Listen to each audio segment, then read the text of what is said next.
Voy a saludar a nuestro compañero David Vigario, que es delegado del Mundo en Extremadura. Buenas noches, David. Hola, Antonio, muy buenas noches. Ya vamos a ver.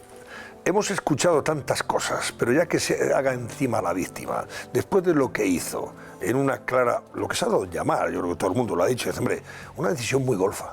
Desde el punto de vista político, una golfería lo que hizo, en definitiva, ¿no? Y ahora dice que la víctima es él y que la jueza, en fin, eso de que ha cometido un fraude de ley que está por ver. Bueno, yo creo que lo que hay en el fondo es una cuestión muy clara, quitarle el caso a Beatriz Biedma, por lo civil o por lo criminal, y nunca mejor dicho. ¿Por qué? Hay que recordar también, ¿por qué lo digo? Hace una semana salió un audio de nuestros compañeros de Libertad Digital que confirmaba lo que todos sospechábamos por aquí, que un ex juez, por cierto, condenado por violencia de género, hablaba con lo que habéis denominado todos fontanera del PSOE, que quizás de fontanera tenía poco, tenía mando en plaza en el PSOE, para intentar derribar este mismo año, hace unos cuantos meses, a la jueza, enviándole informes y enviándole parte del procedimiento para intentar apartar a la jueza del caso. Este es juez, ahora abogado, que vive en Badajoz. Insisto, que fue expulsado de la carrera judicial por ser condenado en sentencia firme por violencia de género. Ha intentado primero estar personado en la causa hace solo unos meses, no cuando comenzó el proceso, que yo creo que eso es importante, y en segundo lugar intentó recusarla. Y esa sí es una prueba evidente de que hay un movimiento contra la jueza. Y en segundo lugar, lo que dice la jueza, por cierto, en un escrito de más de 100 folios de hoy, lo que dice no solo es lo que tú apuntas, sino que durante todo este proceso de investigación que cumple ahora justo un año, lo que ha intentado el señor Gallardo, según la jueza, insisto, es utilizar las instituciones públicas para protegerse. Y pone varios ejemplos. Primero, lo que tú has contado, que no solo una, sino que fueron 5 personas las que tuvieron que dimitir, una cuestión absolutamente inédita y histórica, entre comillas, de nuestra democracia, para que entrara hace tan solo unas semanas Gallardo. Pero eso lo hizo en menos de 28 horas. Y en cuanto tuvo, no el acta de diputado, que recordar que había ahí, y todavía sigue habiendo dudas legales de que si es cuando promete, cuando jura, pero tiene, según el reglamento de la Asamblea de Extremadura, tiene que cumplir 4 condiciones a la vez, la última es prometer o jurar. Lo que dice la jueza es que más allá de ese proceso, que también lo critica, de 28 horas para conseguir el aforamiento exprés, haciendo dimitir a 5 compañeros de partido, la misma tarde que recibe la acreditación de la Junta Electoral, su abogado se va al juzgado de instrucción de Badajoz y le dice a la juez Beatriz Biedma por escrito: quítese usted en medio y mande el caso al Tribunal Superior de Justicia de Extremadura. Esa carrera desaforada era un plan premeditado, según la jueza, es lo que pone en evidencia, según Beatriz Biedma, insisto, que aquí lo que está haciendo, yo creo que dando la cara a Gallardo, pero quizás también protegiendo al hermanísimo, es que toda la causa, los 11 investigados, vayan al TSJ y la juez Beatriz Biedma, de golpe, se quite el caso, que está en su fase ya prácticamente definitiva, porque ella dictó un auto, acordaros, de procesamiento. Vamos a ver, David, aquí, bueno, ella lo que dice también, cuando eleva el caso al Tribunal Superior de Justicia de Extremadura, lo que está diciendo además es que todos los hechos que ella ha investigado son anteriores al paso dado por el presidente de la Diputación para entrar en el Parlamento extremeño o en la Asamblea extremeña y así poder ser distinguido con el privilegio del fuero. Para que lo tenga en cuenta el Tribunal Superior de Justicia de Extremadura, oiga, que todo lo que yo le he investigado a este tipo, como presidente de la Diputación de Badajoz, era cuando no era diputado y por tanto probablemente no pueda acogerse a ese fuero. Y por tanto yo creo y considero que todo lo que ha hecho en esas horas, en esas 28 horas que tú recuerdas, es un fraude de ley. Vamos a ver qué decide ahora el Tribunal Superior de Justicia de Extremadura. Tendrá que pronunciarse al respecto. Si considera que este señor goza de ese privilegio, porque ha pedido el ingreso en el Parlamento y ha recogido su acta, o todavía no lo es, en tanto que no ha todavía prometido o jurado el cargo, ¿verdad? Que hablaba yo de los más de 100 folios, claro, y ahí cita algunos antecedentes jurídicos importantes, tanto de la Unión Europea como de aquí en nuestro propio país, donde, primero, ella lo que hace es criticar que los aforamientos están prácticamente abolidos en toda Europa. Y que el único reducto prácticamente no solo es que sea España, sino que ella cita incluso varias comunidades autónomas en nuestro país que esos aforamientos ya están denegados, que ya son eliminados en los parlamentos regionales. Acordaros también, ya como anécdota entre comillas, que el día que se afora o a las 48 horas de aforarse, llama personalmente Miguel Ángel Gallardo a María Guardiola y le dice: ¿quitamos los aforamientos en Extremadura? Pero claro, una vez que yo ya me he aforado, que eso fue también pues un poco la guinda del pastel. Lo que hace en definitiva Beatriz Piedma es recordar que hay antecedentes, insisto, jurídicos, y no solo es que, insisto, porque aforamientos los ha habido y todos conocemos casos, sino el proceso de 5 a la vez en el mismo día, que 4 de ellos, los sustitutos que van delante de él en la lista, se vayan rápidamente al notario aquí en Mérida y dispongan. Oye, porque aforamiento, alguien puede dejar el acta de diputado pues porque le sale un cargo en el Senado, porque se va a la vida privada, profesional, porque tiene con el partido problemas y lo deja, por una cuestión. Pero 5 de tacada a la vez en el mismo día, hombre, hace sospechar. Porque Gallardo, además, recordaros que dijo que él nunca se iba a aforar, lo dijo en enero tras ganar las primarias del PSOE en Extremadura, hasta que se cerrara el caso, hasta que el caso quedara archivado. Porque quizás todos hubiéramos entendido en ese mes de enero, cuando gana las primarias por segunda vez en Extremadura, que por aquello de la importancia política que pueden tener los parlamentos regionales, pues él buscaba un cara a cara político, jueves sí, jueves no, que cada 15 días se celebran en la Asamblea de Extremadura, aproximadamente, pues para buscar una mayor repercusión social, pública, mediática. Bueno, él gana las primarias, se convierte en líder de Extremadura y dentro de sus legítimas aspiraciones políticas, de cara a las próximas elecciones, quedaban 2 años, pues bueno, yo quiero estar en el Parlamento extremeño, sin prisas, se van produciendo las dimisiones de forma, insisto, pausada, pero es que esto fue exprés en una carrera, lo que dice la jueza, para evitar que yo como jueza, que me estaba pronunciando ya, lo sabemos todos, en esas horas, en esos días, en el auto de procesamiento, me ganara en esa carrera, hablo en términos para que nos entendamos todos, ¿no? En esa carrera entre los dos, a ver quién llegaba antes a la meta para conseguir, oye, no, que yo me he aforado antes de que tú publiques el auto definitivo de procesamiento y de sentarme en el banquillo. Eso es lo que critica la juez Beatriz Piedma, que aquello parecía la carrera de los 100 metros lisos a ver quién ganaba, porque todo el mundo sabía, ya había publicado una resolución días antes la jueza, de que la definitiva, la oficial, la que servía, estaba a punto de caer esos días. Yo mismo todos los días llamaba por teléfono a las partes de la causa para ver si ya estaba ya el auto publicado, o sea que era una cuestión de horas. Entonces lo que aquí hubo fue una estrategia, eso sospecha la jueza, eso sospechamos todos, para conseguir colgarse en el cuello la credencial de aforado antes que la jueza publicara su auto de proceso. ¿Cuándo tiene que pronunciarse ahora el Tribunal Superior de Justicia de Extremadura, David? ¿Tiene un plazo? ¿Puede hacerlo, en fin, en los próximos 7, 8 días? ¿O se lo va a tomar con paciencia y tranquilidad? Porque, claro, en función de lo que decida... Te pregunto esto sobre todo por una razón, y es un tema que Julián, Ana y Raúl, en función de lo que decide el Tribunal Superior de Justicia de Extremadura, y si hay, no sé cuántos tendrán que decirlo, si 3 o 4 magistrados. 3. 3 ahí, no vale.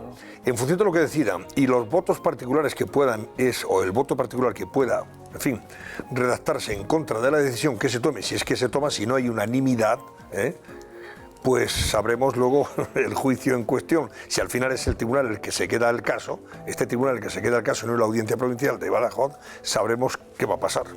Te lo digo ya de por delante. Y Antonio, sobre todo que si no se lo queda el TSJ, en otoño e invierno tenemos juicio. Claro. El de Gallardo y el de García Ortiz. Y el de García Ortiz. O sea, claro, pues ya, el de Gallardo está todo. Y el del hermano, ojo. Que el de Gallardo y el hermano y el de García Ortiz. La collera es el hermanísimo y David. Con lo cual explica enteramente la estrategia de defensa de atrincheramiento del sistema, ¿no? Es decir, dilatar todo lo que se pueda, lo que está por venir, para evitar, digamos, la fase final de la condena judicial si se produce. Si el TSJ considera que no es, hay un término jurídico para eso que no me va a salir ahora, que no es competente, bueno, pues será un tribunal ordinario y perfectamente podemos tener a final de año, no sé cómo estará la situación jurídica, la ligereza jurídica de los tribunales en Extremadura, pero podría haber juicio perfectamente, igual que en el caso de García Ortiz, es altamente probable que lo tengamos en los meses finales de este año, ¿no? David, ¿qué dices sobre esto? ¿Qué estamos Lo que dice, comentando? Claro. Es que lo que dice Julián lo pone la jueza. Es que dice que Gallardo ha utilizado las instituciones públicas o las está utilizando para dilatar el proceso, lo dice con esas palabras. Y hay que recordar también, me hablabas de plazos. El TSJ no ha dictaminado todavía, porque este asunto que estamos aquí debatiendo esta noche, ¿sí? Ya una de las acusaciones, Liberum, la asociación Liberum, lo puso en manos del TSJ hace un par de semanas, justo cuando se produjo el teórico aforamiento, bueno, o el aforamiento express, si finalmente se confirma, y todavía no lo ha decidido, o sea que es una papeleta importante. Pero la jueza, y dejarme que haga mi último análisis, también dice en esos más de 100 folios, cuidado que vale, si vosotros decidís el TSJ que Gallardo es aforado, os podéis quedar vosotros solo el tema de Gallardo, que yo me voy a seguir quedando los otros 10, que ahí es otra de las claves del asunto. Sí.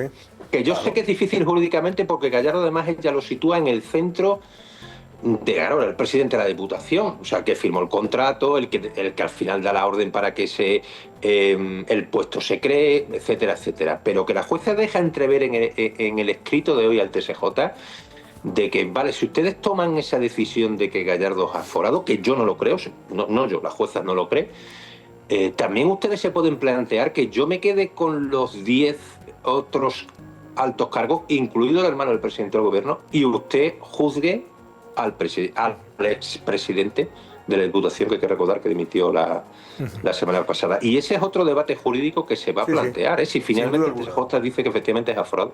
Sin duda alguna. Una cosa más brevemente, David, te pregunto, lo has mencionado de pasada, pero creo que tiene también su importancia y trascendencia en la medida en que estamos hablando de alguien que fue juez en esa audiencia de Badajoz, que ahora es abogado, que dejó la magistratura porque fue condenado por violencia de género, como tú decías, y ahora aparece en la trama de las cloacas del PSOE y de Moncloa, junto a Leire Díez, Pérez Dolcé, etcétera, etcétera. ¿De quién estamos hablando? ¿Un Tarzán de Tejada puede ser?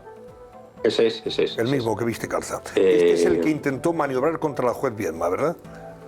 Claro, él tiene todo una el interés página... que tenía era intentar cargarse a aquellos jueces, fiscales, jueces, algún fiscal, algunos quedan todavía independientes, lógicamente, no, los que no dependen tan directamente jerárquicamente todos, ¿no? Pero los que no dependen directamente tan evidente como algunos que sabemos del fiscal general del Estado, pues tienen lógicamente su criterio jurídico y su independencia. Y los jueces que están investigando, junto con la Guardia Civil, todo esto son el flanco o el blanco de esta trama, ¿no? De las cloacas de Leire Díez y compañía. Y este juez estaba metido en esa, este ex juez y abogado actualmente estaba metido en esa historia, ¿no? Sí. Aquí el problema es, este personaje, lo podemos definir así, digo por las expresiones que utiliza en una página de Facebook en Extremadura, donde se ha dedicado desde que fue expulsado, no es que lo dejara, o sea, fue expulsado de la carrera judicial como juez por una condena en firme por violencia de género contra su exmujer, ya. Juez, por cierto. Y él emprende una carrera desaforada en redes sociales y considera que todos los jueces de Badajoz, sobre todo Beatriz Viedma, hablo de antes de que se iniciase este caso, son todos corruptos, todos manipulan las sentencias y esto es una corrupción generalizada del mundo judicial.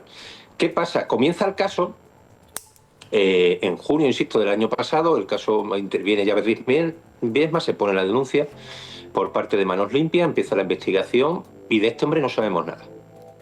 Que ahí, yo por eso siempre digo que los tiempos suelen ser importantes.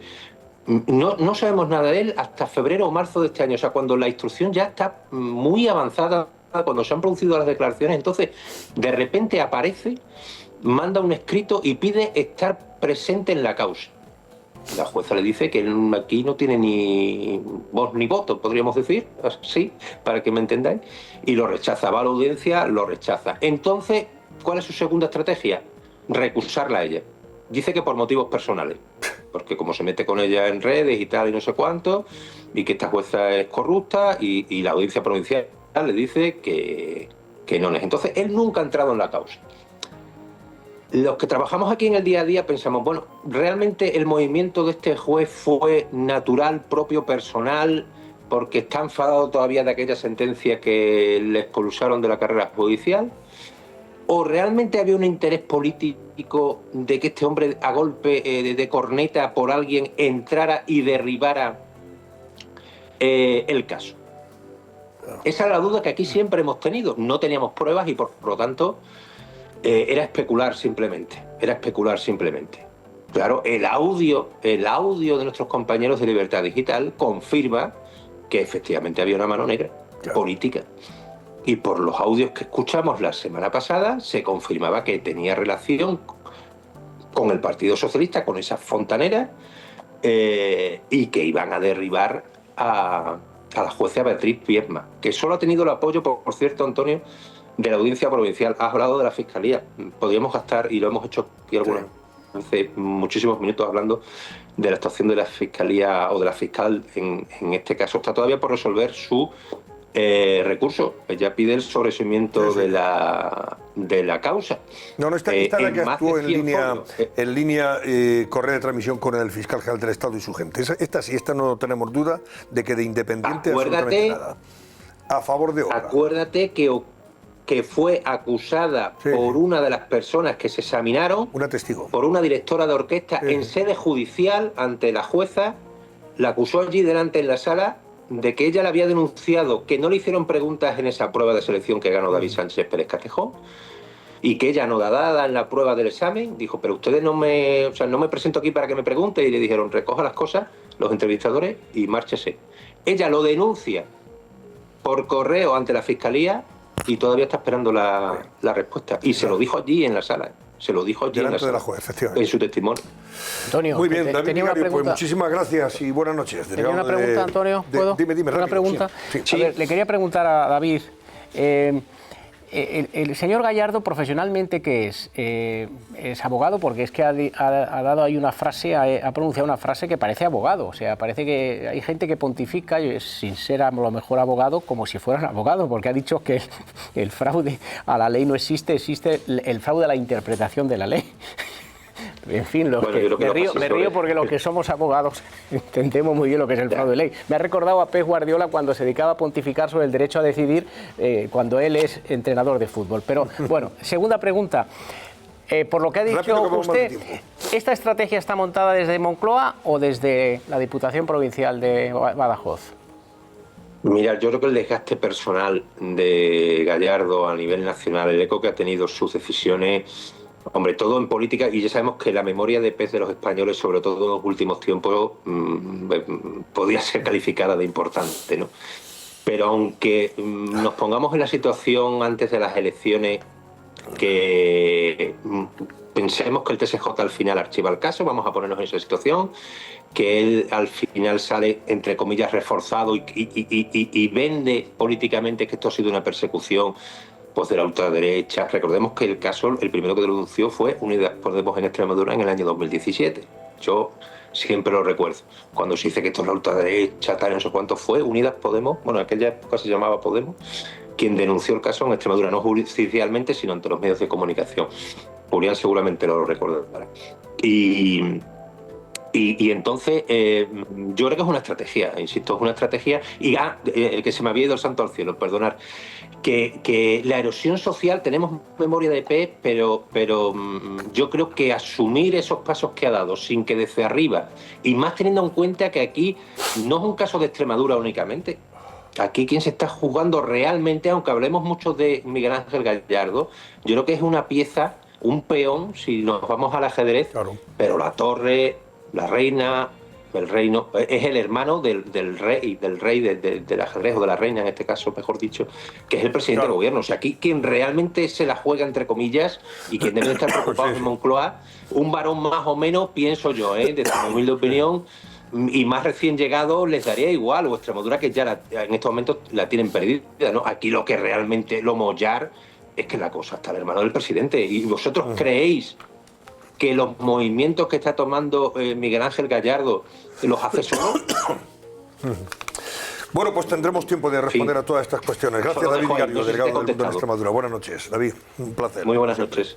En fin, dejamos el asunto de momento. No sé si quieres decir algo tú, Ana. No, yo estoy convencida de que Moncloa está detrás. Es que ya se ve que Gallardo ni fue el más listo de su promoción ni es el lápiz más afilado del estuche, como se dice ahora. Así que yo no tengo ninguna duda de que ahí pues el final es el chis garabís y el que importa en Moncloa es el futuro del hermano del presidente, no el del líder del PSOE de Extremadura.